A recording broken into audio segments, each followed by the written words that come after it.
جی ناظرین، آج ہم بات کریں گے جیسے کہ اس وقت ملک کے اندر انتقامی سیاست عروج پہ جا رہی ہے، کب اس کا خاتمہ ہوگا؟ بسم اللہ الرحمن الرحیم جی، یہ چیزیں ایک دفعہ کافی حد تک پیپلز پارٹی اور نون لیگ نے ان چیزوں کا خاتمہ کیا تھا، لیکن دوبارہ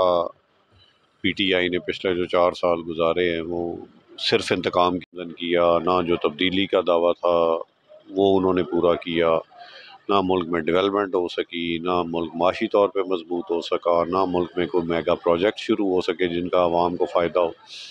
تو پچھلے 4 سال انہوں نے صرف انتقام کی سیاست کو ہی سامنے رکھ کے اور صرف یہی کہہ کہ اپوزیشن کو بری طرح پریشرائز کرے، چاہے وہ پیپلز پارٹی ہے، چاہے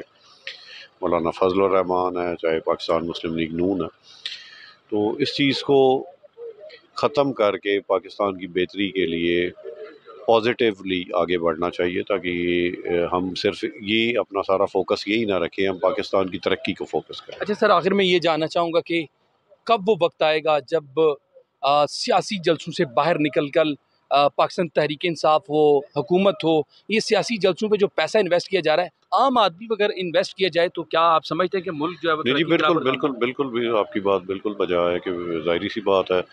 ملک کی ترقی کے لیے جو ضروری ہے کہ عام آدمی کو ریلیف ملے اور پاکستان میں جو ہے وہ معاشی طور پہ پاکستان مستحکم ہو، اس کے لیے بڑا ضروری ہے فوکس۔ آپ کی بات ٹھیک ہے کہ کرنا چاہیے کہ عام آدمی کو اس کا کیا فائدہ ہوتا ہے، اور یہ اس کے لیے بے شک تمام پارٹیز کو بیٹھ کے ایک مشترکہ بے شک لائے عمل ترتیب دینا چاہیے، اور ساری پوائنٹس اسکورنگ سے ہٹ کے کہ جی جس میں جب ہم دعویٰ کرتے ہیں اور ہم پبلک میں بھی جاتے ہیں تو پھر ہمیں اس چیز کو فوکس کر کے تمام پارٹیز کو